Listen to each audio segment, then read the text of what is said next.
আমরা জানি যেসব রাশিগুলোকে প্রকাশ করতে যে মান এবং দিক উভয়ের প্রয়োজন হয় সেটা হচ্ছে ভেক্টর রাশি। আর যেসব রাশিকে বা রাশিসমূহকে শুধুমাত্র মানের সাহায্যে প্রকাশ করা যায় বা সেটা হচ্ছে স্কেলার রাশি। তাহলে বিষয়টা কি দাঁড়ালো যে ভেক্টর রাশি এমন সব রাশি যেগুলোকে প্রকাশ করা হয় মান এবং দিকের সাহায্যে, বা মান এবং দিক উভয়ই দরকার হয় ওই রাশিগুলো বোঝানোর জন্য বা প্রকাশ করার ক্ষেত্রে। আর স্কেলার রাশি হচ্ছে এমন সব রাশিসমূহ যেগুলোর ক্ষেত্রে শুধুমাত্র মানই যথেষ্ট, এখানে দিকের কোনো বিবেচনায় বা দিক এখানে বিবেচনা করা হয় না, বা দিকের এখানে প্রয়োজনও হয় না। আচ্ছা, তাহলে ভেক্টর রাশি কি দাঁড়াচ্ছে? দাঁড়াচ্ছে হচ্ছে মান এবং দিক। আচ্ছা, বিষয়টা কি? ভেক্টর রাশি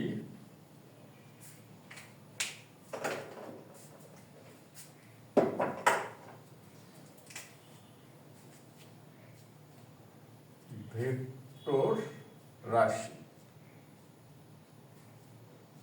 ভেক্টর রাশি প্রকাশ করার জন্য কি কি লাগতেছে? মান এবং দিক উভয়ই লাগতেছে। তাহলে ভেক্টর রাশির জন্য লাগতেছে হচ্ছে মান এবং দিক। তাহলে যেসব রাশি প্রকাশ করার জন্য মান এবং দিক উভয়েরই প্রয়োজন হয় সেগুলো হচ্ছে ভেক্টর রাশি। যেমন যেমন হচ্ছে বেগ। বেগ হচ্ছে একটা ভেক্টর রাশি। কেননা বেগের জন্য বা বেগ প্রকাশ করার জন্য বা বেগ নির্ণয়ের জন্য আমাদের মান এবং দিক উভয়ই জানা দরকার বা উভয়ই আমাদের লাগবে। বেগ, তারপর হচ্ছে ত্বরণ, বেগ, তারপরে কি হচ্ছে ত্বরণ, তারপরে ওজন। এই রাশিসমূহ প্রকাশ করতে গেলে আমাদের কি কি লাগতেছে? মান এবং দিক উভয় লাগতেছে। আর স্কেলার রাশি হলো সেই সব রাশি যেগুলোতে শুধু মান হলেই চলবে। স্কেলার রাশি স্কেলার রাশি প্রকাশ করার জন্য কি লাগতেছে? শুধুমাত্র মান, এখানে দিক কোনো ব্যাপার না। তাহলে যেসব রাশি প্রকাশ করার জন্য শুধুমাত্র মানেরই প্রয়োজন সেটা হচ্ছে স্কেলার রাশি। যেমন যেমন ভর। ভর প্রকাশ করতে আমাদের শুধু মানটাই দরকার। তারপর হচ্ছে হতে পারে দিক, দৈর্ঘ্য, তারপরে কি দৈর্ঘ্য, তারপরে হতে পারে আয়তন, তারপরে হতে পারে দ্রুতি। তাহলে বিষয়টা কি? এই যে ভর, দৈর্ঘ্য, আয়তন, দ্রুতি, এই ধরনের রাশিগুলোর ক্ষেত্রে আমরা শুধুমাত্র মান দ্বারা এই রাশিগুলোকে আমরা প্রকাশ করতে পারি। আর বেগ, ত্বরণ, ওজন, এই ধরনের রাশির ক্ষেত্রে মান এবং দিক উভয়ই আমাদের প্রয়োজন হয় এই রাশিগুলোকে প্রকাশ করতে গেলে। এইটা গেল হচ্ছে ভেক্টর রাশি আর হলো স্কেলার রাশির একটা ধারণা। তাহলে ভেক্টর রাশি বিষয়টা কি দাঁড়ালো? ভেক্টর রাশি বিষয়টা দাঁড়ালো ভেক্টর রাশি। তাহলে যে সব রাশি সমূহ প্রকাশে মান ও দিক উভয়েরই প্রয়োজন হয়, উভয়েরই প্রয়োজন হয়। এটা একটা সাধারণ একটা ধারণা বা সংজ্ঞা বলা যেতে পারে যে যেসব রাশিসমূহ প্রকাশে মান ও দিক উভয়েরই প্রয়োজন হয় সেটা হচ্ছে ভেক্টর রাশি। সেটাকে আমরা কিভাবে প্রকাশ করলাম? মান লাগতেছে, দিক লাগতেছে, যেমন বেগ, ত্বরণ, ওজন ইত্যাদি। আর হচ্ছে স্কেলার রাশি হচ্ছে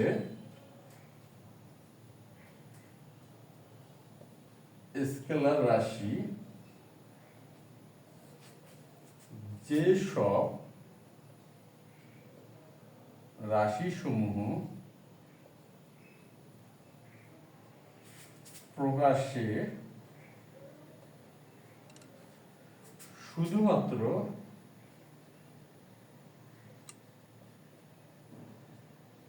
মান এর প্রয়োজন হয়। তাহলে স্কেলার রাশি ব্যাপারটা কি দাঁড়ালো? স্কেলার রাশি ব্যাপারটা দাঁড়ালো যেসব রাশি সমূহ প্রকাশে শুধুমাত্র মানের প্রয়োজন হয়। এটা হলো স্কেলার রাশি, সেটাকে আমরা এখানে প্রকাশ করছি কি করে? স্কেলার রাশি হচ্ছে মান, মানে শুধুমাত্র মানের দরকার, আর যেমন হচ্ছে ভর, দৈর্ঘ্য, আয়তন, দ্রুতি। এই হচ্ছে আমাদের স্কেলার রাশি এবং ভেক্টর রাশি একটা সাধারণ ধারণা। আর আমাদের অধ্যায়টা যেহেতু ভেক্টর রাশি, এরপর আমরা আলোচনাটা নিয়ে যাব ভেক্টর রাশির ক্ষেত্রে। যেমন ভেক্টর রাশির মান আমরা কিভাবে প্রকাশ করি, বা ভেক্টর রাশিকে আমরা কিভাবে প্রকাশ করে থাকি, সেই বিষয়গুলোতে এখন আমরা আলোচনা করব।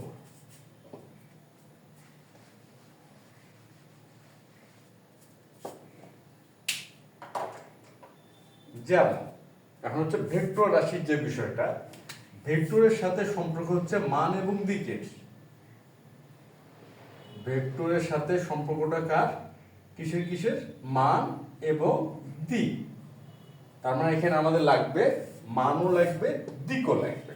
অর্থাৎ দেখা গেল এমন যদি হয় যে এ একটা বিন্দু, এ বিন্দু হতে বি বিন্দু, এই হতে বি বিন্দু, তাহলে এখানকার মানটা কি দাঁড়ালো? এ থেকে বি এর দৈর্ঘ্যটা, এটা হচ্ছে মান। এক ব্যক্তি দেখা গেল যে এ বিন্দু থেকে বি বিন্দুতে গেল, তাহলে সে কতটুকু দূরত্ব অতিক্রম করলো? এ বি এর দৈর্ঘ্যটা।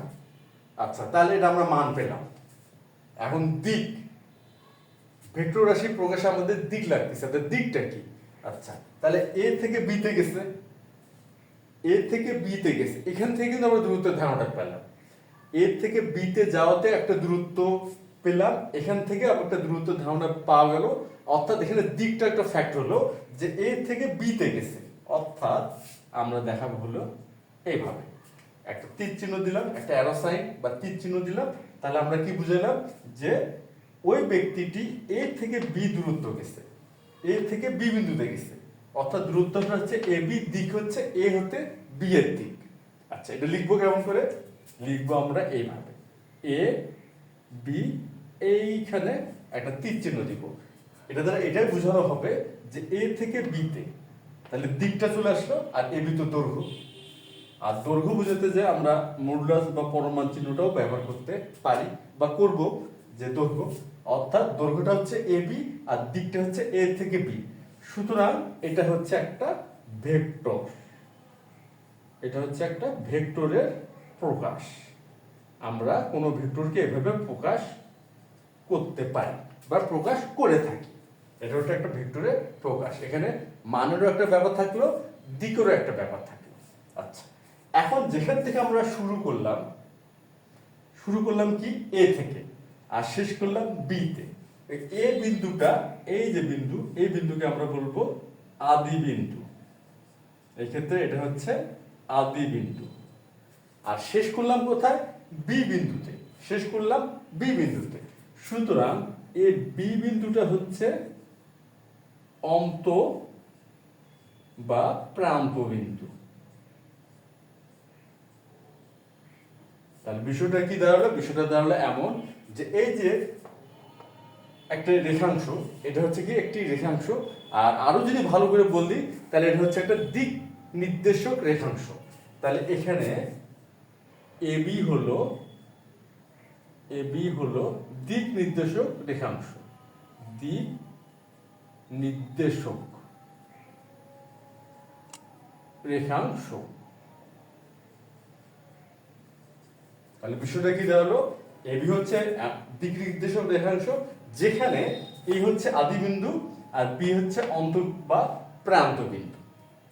আর এটাকে আমরা ভেক্টর বলতেছি। কেন বলতেছি? এবি দ্বারা দৈর্ঘ্য বোঝাচ্ছি। আর এ থেকে বি, যে অ্যারো সাইন আছে, অর্থাৎ এ থেকে বি তে বোঝানো হচ্ছে, অর্থাৎ দিকটা এখানে চলে আসতেছে। তাহলে আমরা তো জানি যে ওইসব রাশি সমূহকে আমরা ভেক্টর রাশি বলে থাকি, যেটা প্রকাশে মান এবং দিক উভয়েরই প্রয়োজন হয়। সুতরাং এই ক্ষেত্রে এবি একটি ভেক্টর। সেক্ষেত্রে আমরা কি বলতে পারি? এবি হলো একটি ভেক্টর, যা এ হচ্ছে আদি বিন্দু আর বি হচ্ছে অন্ত বা প্রান্ত বিন্দু। আর এবি কে আমরা একটু ভিন্নভাবে দিক নির্দেশক রেখাংশ বলতে পারি। তাহলে এবি এখানে কি দিক নির্দেশক একটি রেখাংশ। আচ্ছা, এরপর আমরা দেখব হচ্ছে ধারক রেখা বিষয়ে একটা ধারণা মানে আলোচনা করব, ভেক্টরের ধারক বা ধারক রেখা।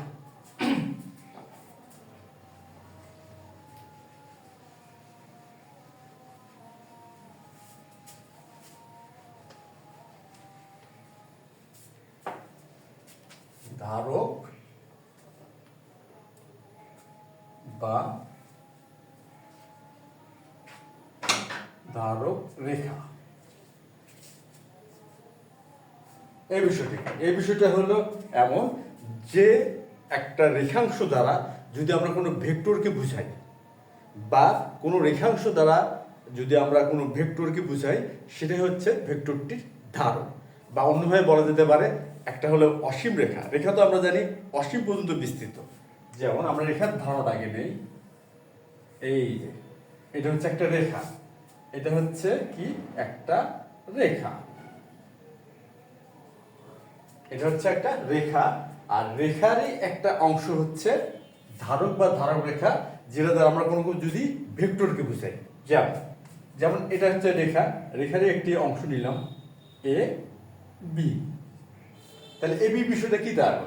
এবি হচ্ছে এই যে একটি রেখা, যেটা হচ্ছে একটা অসীম রেখা বলা যেতে পারে। কারণ রেখা সাধারণত অসীম হয়। আমরা জানি রেখার দিক উভয় দিকে, রেখা উভয়মুখী, মানে দুই দিকে যাচ্ছে। রেখা যদি দুই দিকে যাচ্ছে তাহলে নির্দিষ্ট কোনো দৈর্ঘ্যের ধারণা কিন্তু পাওয়া যায় না। রেখার নির্দিষ্ট কোনো দৈর্ঘ্য নেই, সুতরাং যে কোনো রেখায় একটি অসীম রেখা। আর আমরা সাধারণত রেখা বলতে যে কাজগুলো করে থাকি আর কি, যেমন এবিকে রেখা বলতেছি আর কি। সাপোজ আমরা একটু জ্যামিতিক বিষয়টা বোঝার চেষ্টা করি। এবি, তাহলে এবিকে একটি রেখা বলতেছি। হ্যাঁ, বলার জন্য বলতেছি এবি একটি রেখা। মূলত এবি আমরা যখন হিসাব করি আর কি বা ক্যালকুলেশন করি, এবি কিন্তু একটা রেখাংশ। যেমন খেয়াল করি, আমরা লিখে থাকি না এবি সমান সমান দেখা হলো সাপোজ 2 সেন্টিমিটার। তার মানে এবির একটি নির্দিষ্ট দৈর্ঘ্য আছে, এবির একটি কি আছে নির্দিষ্ট দৈর্ঘ্য আছে, এবং এর শুরু আছে এবং শেষ আছে। তাহলে কিন্তু আমরা রেখা বলতেছি ঠিকই, কিন্তু এটা আসলে রেখা না, এটা হচ্ছে একটা রেখাংশ। তাহলে এটা কি রেখাংশ। আর কোণের ক্ষেত্রে যে ধারণাটা আমরা ব্যবহার করি, কোণের ক্ষেত্রে সাপোজ এটা যে এ বি সি, আমরা এবিসি দ্বারা কোণটা বোঝাচ্ছি, এই কোণটাকে আমরা এবিসি দ্বারা বুঝাই। কিন্তু এবি আর বিসি আসলে কে? এবি আর বিসি হচ্ছে কোণের দুইটি বাহু, কোণের দুইটি বাহু। কিন্তু সাধারণত আমরা এটাকেও রেখা বলে থাকি বা বাহু বলে থাকি, বাহু, কিন্তু এটা মূলত হচ্ছে রশ্মি। আচ্ছা, রশ্মি বিষয়টা কি? রশ্মি বিষয়টা হচ্ছে যার প্রান্তবিন্দু থাকবে একটি আর অপর দিকটা থাকবে চলমান। তার মানে ওটা নির্দিষ্ট নয়, যেহেতু চলমান ওটা নির্দিষ্ট নয়, এই জন্য এই যে বিসি একটি রশ্মি, বিএও একটি রশ্মি।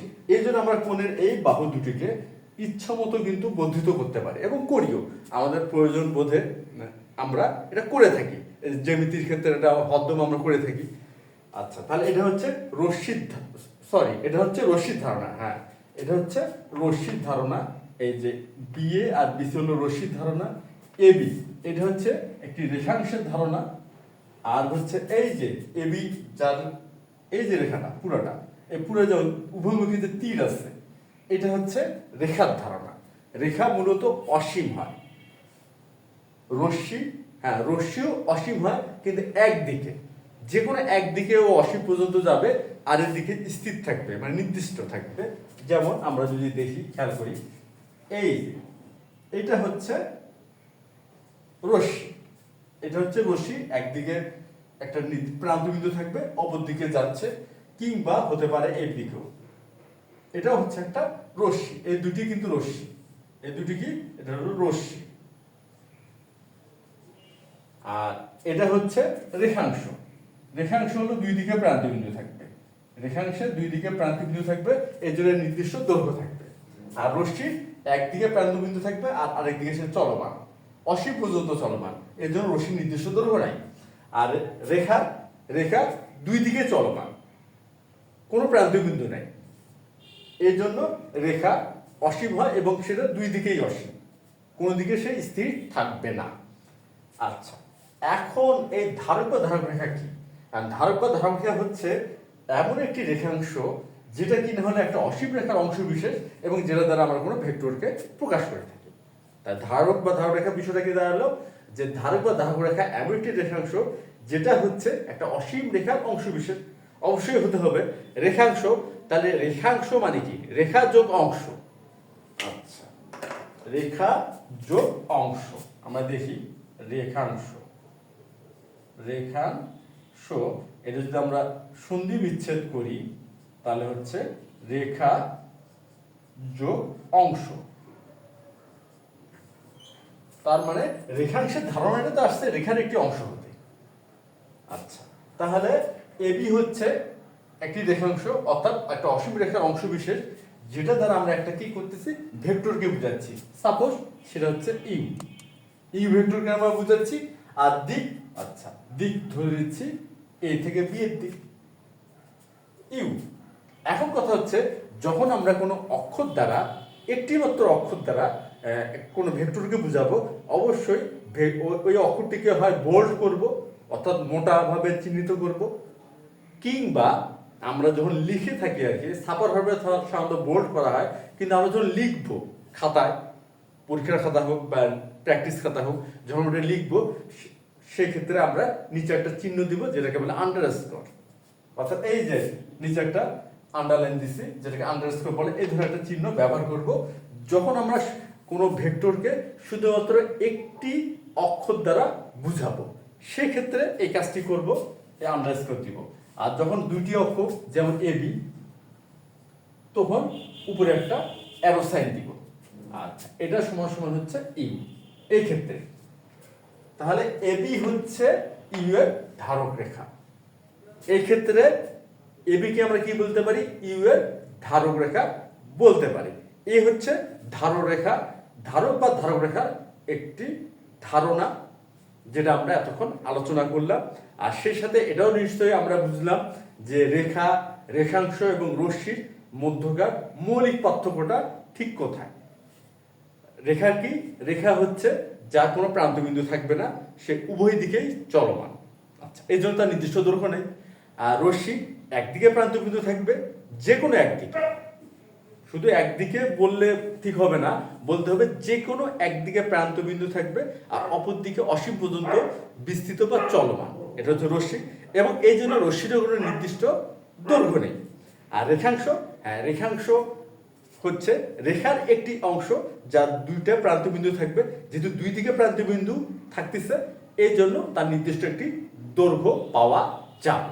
যদিও আমরা নর্মালি ব্যবহারিক ক্ষেত্রে সবসময় রেখা শব্দটা ব্যবহার করে থাকি, কিন্তু সবসময় রেখা মানে আমরা রেখা বুঝাই না, কখনো বুঝাচ্ছি রশ্মিকে, কখনো বুঝাচ্ছি রেখাংশকে। আচ্ছা, তাহলে এই তো গেল আমাদের রেখা, রেখাংশ, রশ্মির একটা ধারণা, সেই সাথে ধারক বা ধারক রেখার একটা ধারণা। আর সেই সাথে আমরা এটাও জানলাম যে কোনো অক্ষর দ্বারা যখন আমরা একটা ভেক্টরকে বুঝাবো, অবশ্যই অক্ষরের নিচে একটি আন্ডারস্কোর বা একটা চিহ্ন, যে টান দিব বা যেটাকে আমরা বলি আন্ডারস্কোর, এই চিহ্নটা ব্যবহার করব। আর সাবার হবে সাধারণত এটা বোল্ড আকারে লেখা হয়ে থাকে।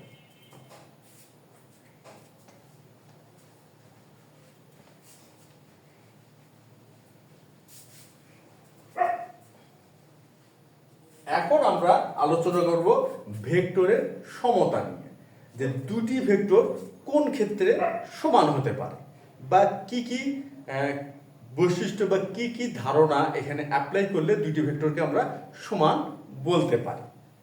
তাহলে এটা হচ্ছে আবার এখনকার আমাদের টপিকটার কি হবে, ভেক্টরের সমতা।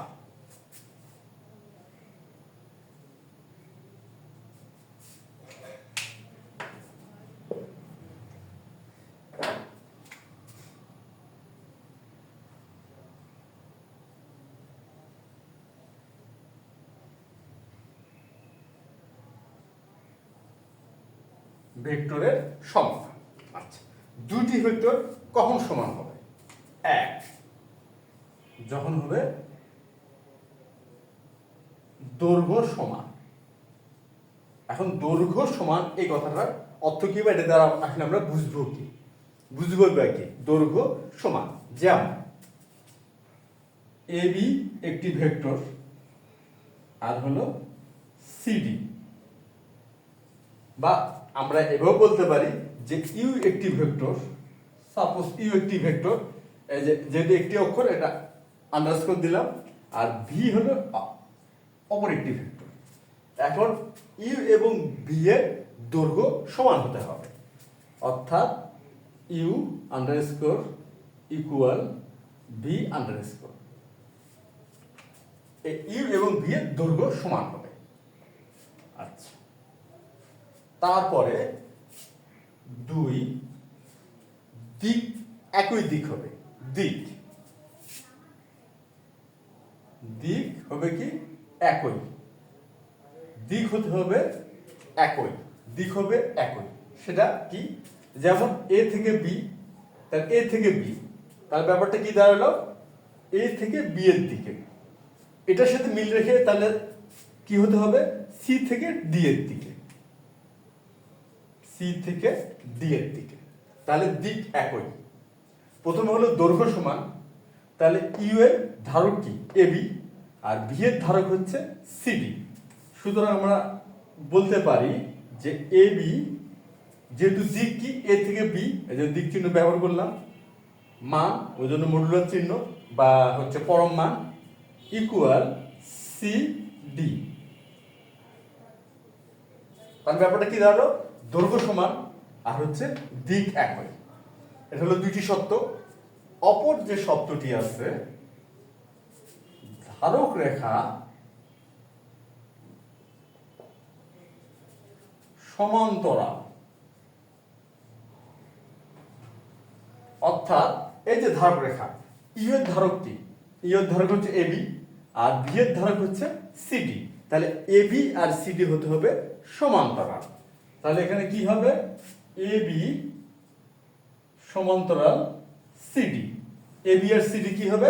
সমান্তরাল হবে। তাহলে ধারক রেখা হবে সমান্তরাল, অথবা একই। বিষয়টা কি দাঁড়ালো? যে ধারকা সমান্তরাল হতে পারে অথবা একই হতে পারে। আচ্ছা, একই হলে কি হবে আমরা এখন একটি চিত্রের সাহায্যে দেখি। সাপোজ এটা হচ্ছে এ বি, এটাকে আমরা বুঝাচ্ছি ইউ দিয়ে। তাহলে এ বি হচ্ছে একটা ধারক, কার ধারক? ইউ এর ধারক। আচ্ছা, যদি এরকম হয়, এটা আরো বুদ্ধিত করলাম, এখানে তো এ বি হলো, আর এটা হচ্ছে সি, এটা হচ্ছে ডি, এটা বুঝাচ্ছি ভি দিয়ে।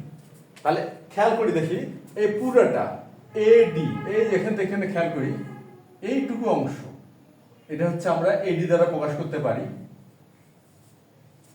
তাহলে আমাদের ইউ এবং ভি এর, ই এবং ভি এর ধারক কিন্তু এটা একই হলো, কেন? একই একটা রেখাংশ, যেটা কিনা একটা অসীম রেখা অংশ বিশেষ, সেটা দ্বারা, সেই রেখাটি দ্বারা ইউ এবং ভি এই ভেক্টর দুইটিকে আমরা বুঝাচ্ছি। ধারক রেখা দুইটি একই, দৈর্ঘ্য একই ধরতে হবে, মানে এ বি আর সিডি দৈর্ঘ্য একই হবে, আর দিক তো একই, এ থেকে বি এর দিক, বি থেকে ডি এর দিক। আচ্ছা, তাহলে এটা কি দাঁড়ালো? ধারক রেখা দুটি একই হলো। আচ্ছা, এটা হচ্ছে ধারক রেখা একই, আর সমান্তরাল এই যে এবি সমান্তরাল সিডি। এখন এখানকার একটা মানে বিশেষ যে বিষয়টা আমাদের খেয়াল রাখতে হবে, যেটা পরবর্তীতে আমরা অনেক ক্ষেত্রেই ব্যবহার করব, বিশেষ করে উপপাদ্য প্রমাণের ক্ষেত্রে, বা আমরা ভেক্টর যোগ বা বিয়োগ যখন করব, এই বিষয়গুলো অবশ্যই খেয়াল রাখবো। আর সাধারণত এটা আমরা উপপাদ্য প্রমাণের ক্ষেত্রে বেশি ব্যবহার করে থাকবো আর কি, যে কোন ধারণাটা? এই ধারণাটি যে ধারণা সমান্তরাল অথবা একই, অর্থাৎ একই সাথে দুটি ঘটনা ঘটবে না। এই যে 3 নম্বর সত্যটার ক্ষেত্রে বলা হচ্ছে যে একই সাথে দুটি ঘটনা ঘটবে না। বিষয়টা কি? হয় ধারণা দুটি সমান্তরাল হবে কিংবা একই হবে।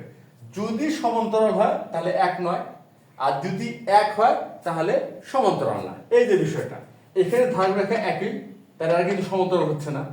আর এখানে ধাররেখা দুটি সমান্তরাল, এখানে কিন্তু এক হবে না। এই বিষয়টা অবশ্যই খেয়াল রাখতে হবে। যদি আমরা দেখি যে দুটি ভেক্টর সমান এবং তাদের দিক একই দিক, কিন্তু ধাররেখা দুটি ভিন্ন, সেক্ষেত্রে আমরা কিন্তু ওই ধাররেখা দুটিকে সমান্তরাল বলতে পারবো। কি বলতে পারবো?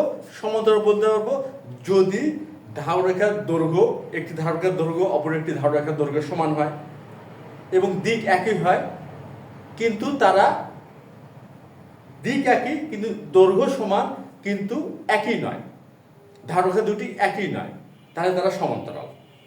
অর্থাৎ ভেক্টরের সমতাতে যে বিষয়টা চলে আসতেছে, দৈর্ঘ্য সমান হবে, দিক একই হবে, আর ধাররেখা সমান্তরাল অথবা একই হবে। অথবা, এই অথবার উপর কিন্তু জোরটা দিতে হবে, অথবা একই। সমান্তরাল হলে এক নয়, আর এক হলে সমান্তরাল নয়। এই বিষয়টা অবশ্যই আমাদের খেয়াল রাখতে হবে। কেননা আমরা উপপাদ্যের, যখন আমরা ভেক্টরের পদ্ধতিতে কোনো উপপাদ্য প্রমাণ করব, সেক্ষেত্রে এই ধারণাটা আমরা ব্যবহার করব এবং সেই ক্ষেত্রে অবশ্যই এটা আমরা খেয়ালও করব। তাহলে এই তো গেল ভেক্টরের সমতার ধারণা। এখন কথা হচ্ছে যে একটি ভেক্টরের সমান করে অপর একটি ভেক্টরকে আমরা আঁকতে পারবো কিংবা টানতে পারবো কিনা। আঁকতে পারবো কিংবা টানতে পারবো কিনা, মানে একটি ভেক্টরের সমান করে অপর একটি ভেক্টর। আচ্ছা, এখন আমরা যদি খেয়াল করি, এই যে ভেক্টরের সমতা বিষয়টা যে আমরা এখন এতক্ষণ ধরে দেখলাম, চিত্রের সাথে বোঝানোর চেষ্টা করলাম, এখন এই ভেক্টরের সমতার ধারণা ব্যবহার করলে আমরা এটা বলতে পারি যে একটি ভেক্টরের সমান করে অপর একটি ভেক্টর টানা যাবে বা আঁকা যাবে। বিষয়টা কি? আচ্ছা, আমরা প্রথম কি সত্যটা দেখছি? প্রথম সত্য দেখছি যে ভেক্টরদ্বয়ের দৈর্ঘ্য, অর্থাৎ ভেক্টরদ্বয়ের ধারকদ্বয়ের দৈর্ঘ্য সমান হতে হবে। অর্থাৎ ইউ একটা ভেক্টর, যেটা হচ্ছে ধারক হচ্ছে এবি, আর ভি একটা ভেক্টর যার ধারক হচ্ছে সিটি।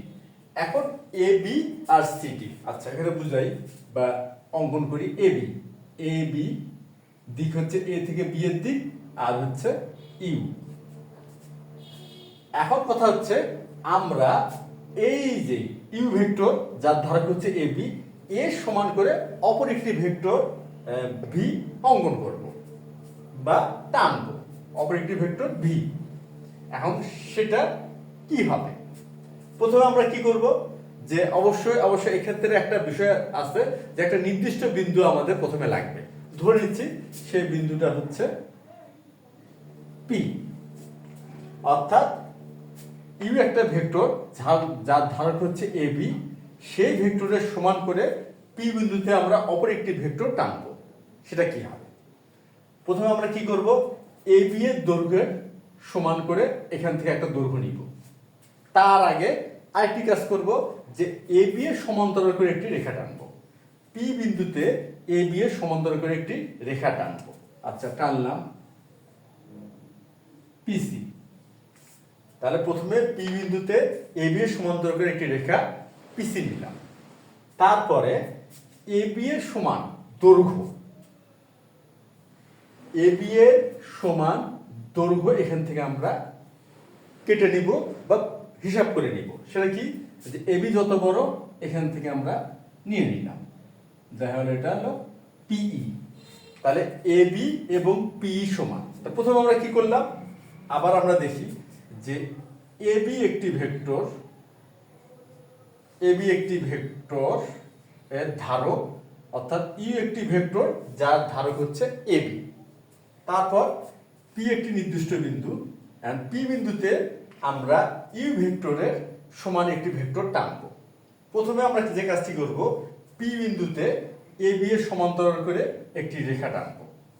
এবি এর সমান্তরাল করে একটি রেখা। আচ্ছা, পি বিন্দুতে এবি এর সমান্তরাল একটি রেখা টানলাম, এটা হচ্ছে পি সি। এরপর কি করব, এবি এর সমান যে দৈর্ঘ্যটা আছে এ এবং বি, এটা তো একটা রেখাংশ, তাহলে এবি এর সমান দৈর্ঘ্য এখান থেকে কেটে নিলাম। সাপোজ এটা হচ্ছে পিই। তারপরে এটা দিকটা খেয়াল করি, এ থেকে বি এর দিক, তাহলে এটা হবে পি থেকে ই এর দিক। এই যে টানলাম। আচ্ছা, আর এটাকে চিহ্নিত করলাম সাপোজ ভি দিয়ে। তাহলে এখন আমরা বলতে পারবো ইউ সমান সমান ভি।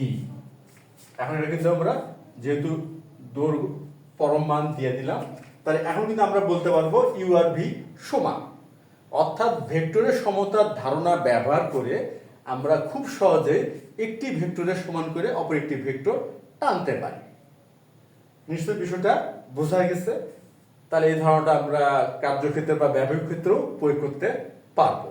এখন আমরা আলোচনা করব বিপরীত ভেক্টরের ধারণা নিয়ে।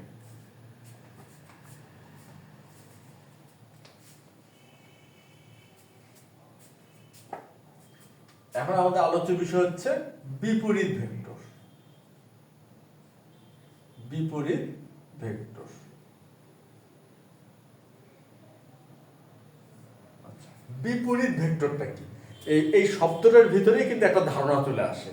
বিপরীত অর্থাৎ দিক ভিন্ন হতে হবে। বিপরীত ভেক্টর আর মান, আমরা জানি যে কোনো ভেক্টর রাশি প্রকাশে মান এবং দিক উভয়ের প্রয়োজন হয়, কিন্তু মানের তার বিপরীত হয় না। যেমন দুইয়ের বিপরীত কি?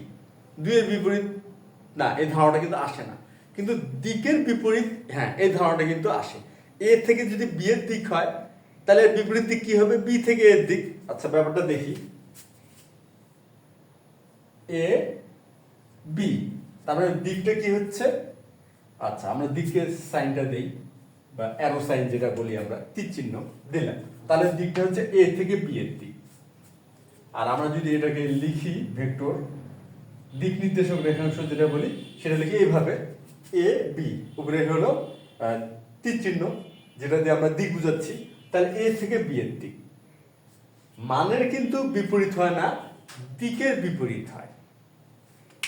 আচ্ছা, তাহলে এটা ব্যাপারটা কি দাঁড়ালো? তাহলে দিকের বিপরীত কি হবে? তাহলে বোঝা যাচ্ছে বিপরীত দিকে। তাহলে এই দিকে বি এ, তাহলে এ থেকে বি এর দিক, তার বিপরীত হলো বি থেকে এর দিক। তাহলে এটা আমরা লিখবো কিভাবে? এটা আমরা লিখবো হচ্ছে বি এ। আমরা লিখবো এইভাবে বি থেকে এ, আর হলো এ থেকে বি। তাহলে ব্যাপারটা কি দাঁড়ালো? এ বি এর বিপরীত ভেক্টর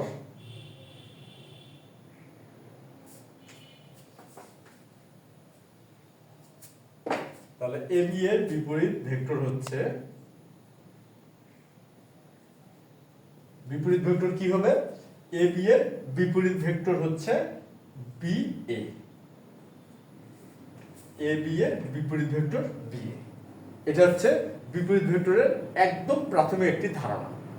এখন কথা হচ্ছে যে ব্যবহারিক ক্ষেত্রে বা হিসাব করার ক্ষেত্রে এই ধারণাটি আমরা কিভাবে ব্যবহার করব। কেন আমরা যখন ভেক্টরের ব্যবহারগুলো করব, এখন যে গাণিতিক যে প্রক্রিয়া, যোগ বিয়োগ বা কোন উপপাদ্য প্রমাণ করব বা কোনো চিত্রের ধারণা আমরা ভেক্টরের সাথে দাঁড় করাবো, সেক্ষেত্রে এই বিপরীত ভেক্টরের ধারণাটা আমরা কিভাবে গাণিতিকভাবে দাঁড় করাবো সেটা এখন আমরা একটু বোঝার চেষ্টা করি।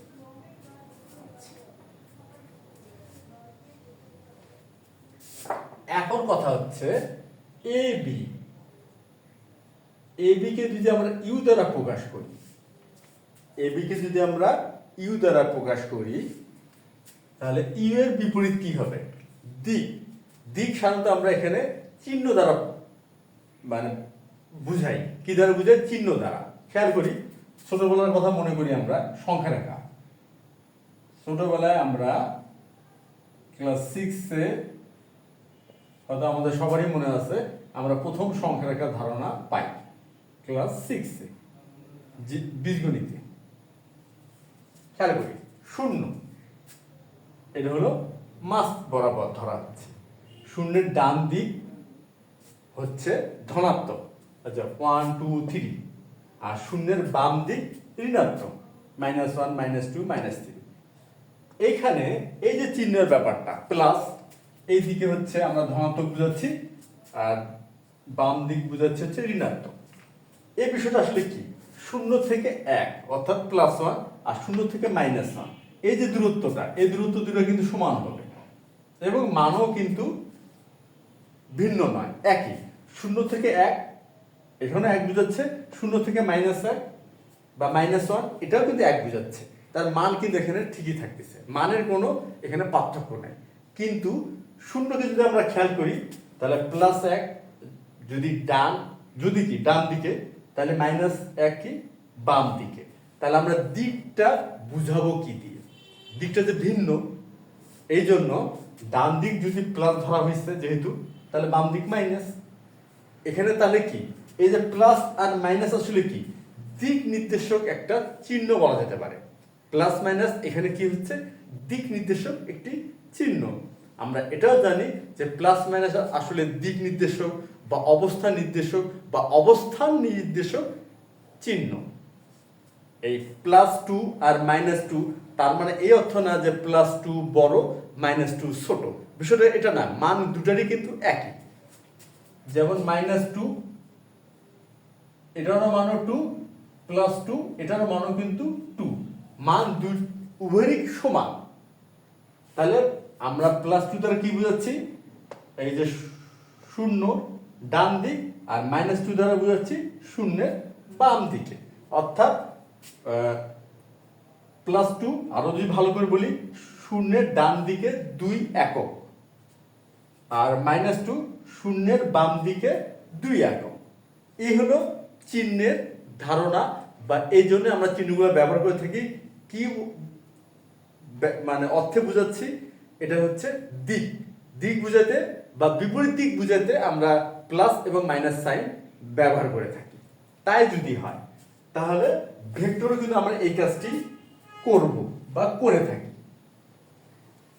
করব বললে ভুল হচ্ছে, আমরা এটা করে আসতেছি। ভেক্টর আমরা ঠিক এই কাজটাই করতেছি। যেহেতু AB সমান হচ্ছে ইউ, আমরা একটা আন্ডারস্কোর দেই, AB হচ্ছে ইউ যদি হয়, তাহলে BA যেহেতু দিক ভিন্ন, তাহলে অবশ্যই এখানে একটা মাইনাস সাইন হবে। A থেকে B যত দৈর্ঘ্য, B থেকে দৈর্ঘ্য কিন্তু একই, খালি দিকটা ভিন্ন। আর ভিন্ন দিক বুঝে আমরা কি দিয়ে, আমরা এতক্ষণ ছোটবেলার যে একটা বিষয় দেখলাম সংখ্যা রেখা, সেখানেও কিন্তু একই ঘটনাটাই ঘটানো হয়েছে, যে দিক বুঝাতে আমরা ধনাত্মক এবং ঋণাত্মক সাইন ব্যবহার করছি। তাহলে আমরা যদি ওই ধারণাটা এখানে ব্যবহার করি, তাহলে AB যদি +ইউ হয়, তাহলে B হবে -ইউ। আচ্ছা, এখন আমরা উভয় পক্ষকে যদি -1 দ্বারা গুণ করি, কি করব, -1 দিয়ে গুণ করব, তাহলে এটা হবে -BA আর এটা হবে +ইউ, তাহলে হবে -BA +ইউ। আচ্ছা, প্লাস চিহ্ন তো ব্যবহার করি না, প্লাস চিহ্নটা আমরা মিশিয়ে ফেললাম। তাহলে -BA সমান হচ্ছে ইউ। এখন আমরা এই যে ইউ এর স্থলে কি -BA লিখতে পারি? খেয়াল করি, ইউ এর স্থলে -BA, তাহলে অতএব AB সমান হচ্ছে -BA। হ্যাঁ, আমরা এটা এভাবে প্রকাশ করতে পারি। খেয়াল করি, এখান থেকে এই অংশটি কি, AB সমান হলো ইউ এর স্থলে আমরা কি বসাই দিলাম, -BA, তাহলে -BA, তাহলে AB সমান হয় -BA। এই হলো যে বিপরীত ভেক্টরের যে ধারণাটা আমরা গাণিতিকভাবে এভাবে প্রকাশ করতে পারি বা ব্যবহার করতে পারি। প্রকাশ করা চেয়েও এখানে ব্যাপারটা হচ্ছে ব্যবহার করা। অর্থাৎ AB সমান BA বলা যাচ্ছে না, আমরা কিন্তু এভাবে বলতে পারছি, যেহেতু এটা ভেক্টর, তাহলে AB সমান BA, এটা কিন্তু আমরা বলতে পারবো না যে AB সমান BA, যেহেতু দিক ভিন্ন, সুতরাং আমাদের বলতে হবে AB সমান -BA। আর কেন, সেটা কিন্তু আমরা এখানে গাণিতিকভাবেও বিষয়টা দেখলাম। কিন্তু যদি এমন হয়, আমরা যদি শুধুমাত্র মান বুঝাই, এই যে মানের সাইন, সেই ক্ষেত্রে কিন্তু আবার ঠিক আছে। কেননা A থেকে B দৈর্ঘ্য যদি 2 সেন্টিমিটার হয়, তাহলে B থেকে A দৈর্ঘ্য কিন্তু 2 সেন্টিমিটার। অর্থাৎ মানে কিন্তু এখানে কোনো পার্থক্য হচ্ছে না। আর এখানে আমরা পরম মানের চিহ্ন ব্যবহার করছি, অর্থাৎ এখানে আমরা বুঝাচ্ছি মান, যেহেতু আমরা মান বুঝাচ্ছি তাহলে এ বি সমান বি এ, এই যে পরম মান, তাহলে এটা কিন্তু সমান লেখা যায়। কিন্তু যদি আমরা মান এবং দিক, যখন আমরা মডুলাস সাইনটা ব্যবহার করতেছি না বা পরমান চিহ্নটা ব্যবহার করতেছি না, তখন কিন্তু ভেক্টরের ধারণা চলে আসতেছে, মান এবং দিক উভয়েরই বিষয়টা চলে আসতেছে। আচ্ছা, তাহলে এ বি আর বি এর মান একই কিন্তু দিক হলো ভিন্ন। যেহেতু আমরা এখানে মডুলাস চিহ্ন ব্যবহার করিনি, তাহলে আমরা কিন্তু সরাসরি এ বি সমান বি এ লিখতে পারবো না। এই জন্য কিন্তু আমরা লিখে রাখছি A B not equal B A. অর্থাৎ দিকের যখন ব্যাপার আসবে তখন আমরা সমান তখনই লিখতে পারবো যখন এখানে একটা মাইনাস সাইন দিব, অর্থাৎ এ বি সমান মাইনাস বি এ। আর এই ধারণাটা কিন্তু আমরা এতক্ষণ ধরে এই যে এখানে একটা গাণিতিকভাবে বিষয়টা দাঁড় করেছি, আর এখানে ধারণাটা আরেকটু আমরা পরিষ্কার করার চেষ্টা করলাম।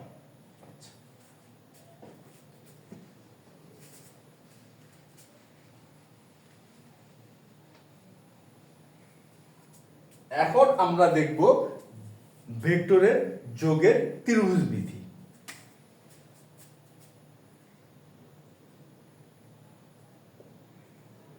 ভেক্টর যোগের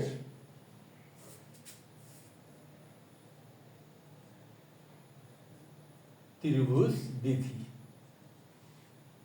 বিষয়টা আসলে কি, এখন আমরা বিষয়টা চিত্রের সাহায্যে বোঝার চেষ্টা করি। সাপোজ কোন এক ব্যক্তি এ বিন্দু হতে বি তে আসলো, মানে অবস্থান পরিবর্তন করলো এ থেকে বি তে কোন এক ব্যক্তি। তারপরে কি করলো, তারপরে সে বি থেকে সি তে গেল। হতেই পারে এ থেকে বি তে, বি থেকে সি তে। এখন যদি প্রশ্ন করা হয় যে ওই ব্যক্তিটির অবস্থানের পরিবর্তন কি হলো, আমরা কিন্তু স্বাভাবিক সেন্সে আমরা যদি যে দূরত্বের ধারণা আমরা ব্যবহার করে থাকি, এখান থেকে আমরা কি বলতে পারি, এ থেকে বি, বি থেকে সি, এভাবে কি বলবো? দূরত্বের ধারণা ব্যবহার করলে কিন্তু তাই হচ্ছে, কেন ব্যক্তিটা তো এ থেকে প্রথমে বি তে আসছে, বি থেকে সি তে গেছে, এখানে যে সে থেমে গেছে। তাহলে তার অবস্থানের পরিবর্তন মানে সর্বশেষ অবস্থানের পরিবর্তন কি দাঁড়ালো, যেখান থেকে সে শুরু করলো সেখান হতে শুরু করতে কয় থেকে শুরু করছে কিন্তু এ থেকে, শেষ অবস্থান সি, আর সে হয়তো বি হয়ে গেছে। মূলত আমাদের রাস্তাঘাট বা আমরা কোথাও যখন যাই তখন কিন্তু এইভাবেই যাই, সরাসরি না যে রাস্তাটা যেভাবে যেভাবে আমাদের নিয়ে যায় সেভাবে যাই, কিন্তু শেষ পর্যন্ত আমরা যেখানে যাই আমরা কি বলে থাকি যে আমরা ওই অমুক জায়গায় গেছি। বিষয়টা এমন না, তাহলে এখানে কিন্তু তাই হচ্ছে, এ থেকে বি তে গেছে, বি থেকে সি তে গেছে, কিন্তু আমরা শেষে কি বলবো যে এ থেকে গেছে সি তে, তাহলে তার অবস্থানের পরিবর্তন কি দাঁড়ালো, এ থেকে সি। আচ্ছা, তাহলে এ থেকে সি, এ থেকে সি, তাহলে এখানে এখানে দিকের ব্যাপার চলে আসতেছে, তাহলে দিলাম একটা অ্যারো সাইন, তাহলে তার অবস্থানের পরিবর্তন হলো এ থেকে সি। ওই ব্যক্তিটি কিন্তু গেল এ থেকে বি, বি থেকে সি, কিন্তু তার সত্যিকারের যে অবস্থানের পরিবর্তন সেটা কিন্তু এ থেকে সি। তাহলে বিষয়টা কি দাঁড়ালো, আমরা যদি এখন গাণিতিকভাবে সেটা প্রকাশ করি, তাহলে এ বি যোগ বিসি সমান হচ্ছে এসি। খেয়াল করি বিষয়টা কি এমন দাঁড়াচ্ছে না, এ বি যোগ বিসি সমান এসি, এই যে কনসেপ্টটা দাঁড়াইলো। এবং আমরা খেয়াল করি এই কনসেপ্টটা আমরা যখন দাঁড় করাইলাম, এই যে চিত্রটা খেয়াল করি, একটা কিন্তু ত্রিভুজ কনসেপ্ট চলে আসছে, এই যে ত্রিভুজ এ বি সি, একটা কিন্তু ত্রিভুজ, অর্থাৎ আমরা ত্রিভুজ এ বি সি পেয়ে গেছি, ত্রিভুজ এ বি সি এখানে পেয়ে গেলাম।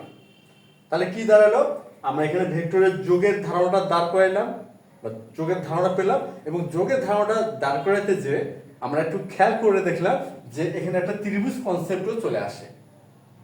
এখান থেকে আমরা এই যে ভেক্টর যোগে ত্রিভুজ বিধির ধারণাটা পাই, কেননা ভেক্টরের যোগের ধারণাটা দাঁড় করাইতে গেলে একটা ত্রিভুজ কনসেপ্ট চলে আসতেছে, এখান থেকে চলে আসলো কি ভেক্টর যোগে ত্রিভুজ বিধি। এবং এই জন্য ভেক্টরের এই যে যোগটা, এই যোগটাকে আমরা বলে থাকি ভেক্টর যোগে ত্রিভুজ বিধি। এখন আরেকটু বিষয়টা খেয়াল করি যে এ থেকে বি তে গেল, তার মানে এই হচ্ছে এখানে আদি বিন্দু, এটা হচ্ছে আদি বিন্দু, আর বি হচ্ছে অন্ত বা প্রান্ত বিন্দু। প্রান্ত বিন্দু খেয়াল করি, প্রথমে গেল এ থেকে বি, আচ্ছা, তারপরে এখানে আসলে বি থেকে সি। তাহলে এখানে বিটা হচ্ছে কি, এই বিসি এর জন্য, বিটা হচ্ছে আদি বিন্দু, সংক্ষেপে লিখলাম আদি, আর সিটা হচ্ছে অন্ত বা প্রান্ত। এখন ভেক্টর যোগের কনসেপ্টটা খেয়াল করি, যে এ থেকে বি তে গেলাম, তারপরে বি থেকে সি তে গেলাম, অর্থাৎ এই যে প্রথম এ বি, এটার যে শেষটা আর পরেরটা সেটা শুরু, এই যে শেষ বি, শুরু বি, তার মানে এই যে বি, এই যে বি, এই দুটি একই হলো। অর্থাৎ এ থেকে বি তে গেলাম, বি থেকে সি তে গেলাম, তারপরে আমার অবস্থানের পরিবর্তন হলো এসি। আমরা যদি এইভাবে বিষয়টা দেখি, আচ্ছা, তার মানে এখন এখান থেকে একটা কনসেপ্ট দাঁড় করানো যায় যে যেখানে শেষ তার পরেরটা সেখান থেকে হবে শুরু।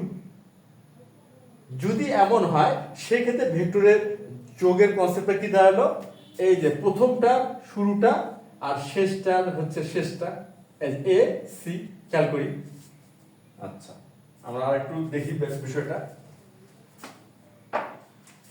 যে এ বি, এ থেকে বি প্লাস বি থেকে সি ইকুয়াল কি দাঁড়ায়, এখন আমরা খেয়াল করি, এই যে বি বি, প্রথমটা যেখানে শেষ করা হয়েছে, দ্বিতীয়টা সেখান থেকে শুরু হয়েছে।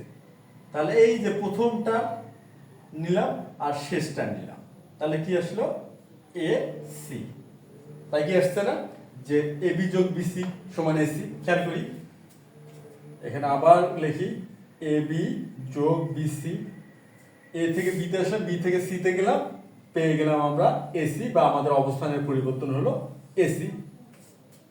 তাহলে এটার শেষ এটার শুরু যদি একই হয়, প্রথম ভেক্টরটির শেষটা আর দ্বিতীয় ভেক্টরটির শুরুটা যদি একই হয়, সেক্ষেত্রে ভেক্টরদের সমষ্টি হবে, প্রথমটা হলো প্রথম আর শেষটা হলো শেষ, তাহলে এসি এসি।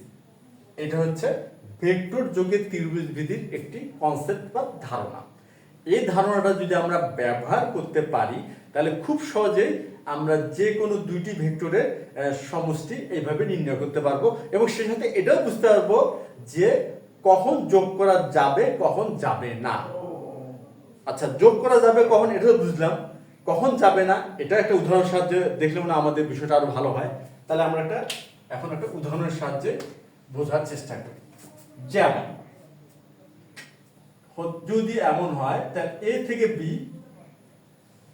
আর এখানে দেওয়া আছে সি ডি। খেয়াল করি, প্রথমটা কি, এ বি, তার প্রথমটার আদি বিন্দু, এটা হলো আদি বিন্দু এ, অন্তবিন্দু হলো বি, আর দ্বিতীয় ভেক্টরটা আদি বিন্দু সি, অন্তবিন্দু হচ্ছে ডি। এই ক্ষেত্রে এটা সমষ্টি কি হবে। এখন আমরা খেয়াল করি, এ থেকে বি, সি থেকে ডি, এখানে কি কোনো আমরা ত্রিভুজ কনসেপ্ট দাঁড় করাতে পারতেছি। যেমন এখানে আমরা পারছি যে এ থেকে বি, বি থেকে সি, তাহলে হচ্ছে এসি। না, এখানে কোনো ত্রিভুজ কনসেপ্ট দাঁড়াচ্ছে না, এটা হলো প্রথম কথা। আর দ্বিতীয় কথাটা হচ্ছে, আমরা এতক্ষণ ধরে যে বিষয়টা এখানে বোঝার চেষ্টা করলাম, সেই বিষয়টাও কিন্তু এখানে মানে দাঁড় করানো যাচ্ছে না। কি হবে, যে প্রথম ভেক্টরটির অন্তবিন্দু আর দ্বিতীয় ভেক্টরটির আদি বিন্দু ভিন্ন, তাহলে এখানে আমরা কোনো ধারণায় দাঁড় করাতে পারতেছি না, অর্থাৎ এই ক্ষেত্রে আমরা এই ভেক্টর দুটি যোগ করতে পারবো না। এই ক্ষেত্রে ভেক্টর দুটি যোগ করতে পারবো না। তাহলে বিষয়টা কি দাঁড়ালো, আমরা যদি এই ত্রিভুজ কনসেপ্টটা না দাঁড় করাতে পারি, কিংবা এই বিষয়টা যদি আমরা খেয়াল করে বুঝতে পারি যে প্রথম ভেক্টরটির আদি বিন্দু আর দ্বিতীয় প্রথম ভেক্টরটির হচ্ছে অন্তবিন্দু আর দ্বিতীয় ভেক্টরটির আদি বিন্দু যদি ভিন্ন হয়, সেক্ষেত্রে ত্রিভুজ কনসেপ্টটা আসে না। আর যেহেতু ত্রিভুজ কনসেপ্টটা আসবে না, সেই ক্ষেত্রে ভেক্টর দুটি যোগ করা যাবে না। আর আমরা যদি কমন সেন্স ব্যবহার করি, কমন সেন্স, যখন আমরা কোনো একটি মানে জায়গা থেকে অপর একটি জায়গায় যাই, তখন আমরা কিভাবে যাই, অবশ্যই যেখানে প্রথম থেকে যেখানে যাব, তারপরে কিন্তু সেখান থেকেই কিন্তু আমরা পরবর্তী মানে অবস্থানে যাব, অর্থাৎ প্রথম এই যে খেয়াল করে থাকি এ থেকে বি তে গেছি, তারপরে তো কিন্তু বি থেকে আমরা সি তে যাব। এমন কি হতে পারে যে এ থেকে বি তে গেলাম তারপরে সি থেকে ডি তে গেলাম, যেটা এখানে হয়েছে। আচ্ছা, আমরা একটু চিত্রের সাহায্যে ব্যাপারটা বুঝি। এখানে কি হচ্ছে যে এ থেকে বি তে,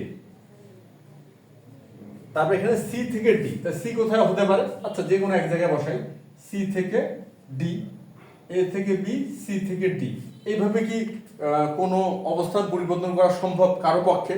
সেটা হোক ব্যক্তি বা কোনো বস্তু, যাই হোক না কেন, এটা কি সম্ভব? এ থেকে বি, সি থেকে ডি সম্ভব না, কোনো মতেই সম্ভব না। অর্থাৎ এই ক্ষেত্রে কিন্তু ওই যোগের ধারণাটা আসলো না। আমরা যে দিক দিয়ে হিসাব করে দেখো, যদি আমরা প্র্যাকটিক্যাল সেন্স দেখালে আমরা ভেক্টর অত বুঝি না। হ্যাঁ, হতে পারে আমরা ভেক্টর অত বুঝি না, আমরা সাধারণ মানুষ, কিন্তু এই জিনিসটা তো বুঝি যে কোনো একটি ব্যক্তি এ থেকে বি তে গেল, আবার সি থেকে ডি তে গেল, তার মাঝখানের গ্যাপটা কি হলো? মাঝখানের গ্যাপটা কিভাবে সে অতিক্রম করলো তার কোনো স্পষ্ট ধারণা এখানে নেই। তার মানে এখানে আমরা কি করে এটা যোগটা করব? আচ্ছা, তাহলে এখন নিশ্চয় আমরা বুঝতে পারলাম যে কখন দুটি ভেক্টরের যোগ করা যাবে আর কেন এটাকে আমরা বলে থাকি যে ভেক্টর যোগের ত্রিভুজ বিধি। এই বিষয়টাও নিশ্চয় এতক্ষণে একটা স্পষ্ট ধারণা আসছে। তাহলে আমরা কি করতে পারবো যে এই ভেক্টর যোগের ধারণাটা আমরা যখন আমরা ভেক্টর পদ্ধতিতে কোনো কিছু প্রমাণ করতে যাব বা কোনো কিছু ক্যালকুলেশন করতে যাব, খুব সহজে এই ধারণাটার মাধ্যমে আমরা কিন্তু ক্যালকুলেশনটা খুব সহজে করতে পারবো। তাহলে আজ এ পর্যন্তই। ধন্যবাদ তোমাদের সবাইকে।